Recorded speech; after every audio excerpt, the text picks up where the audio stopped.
Camera दे जो है। अस्सलाम वालेकुम। ये मीटर पैनल है, ये इसकी इंडिकेशन है, ये उसके ऊपर शीशा लगा हुआ है और ये नीचे एक MCC 200 एम्पेयर का टीपी है, 2 60 एम्पेयर के और 2 डबल पोल 32 के हैं और ये 32 एम्पेयर के 2 डबल पोल लगे हुए हैं। साथ ही 2 मीटर आ जाएंगे।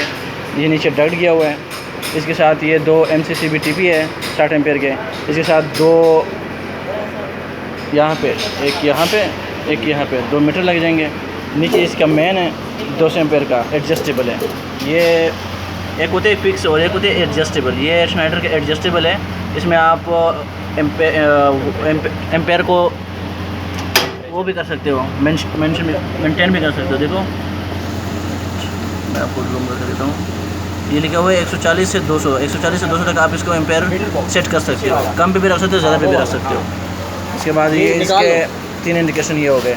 तो बंद कर दो ज़रा।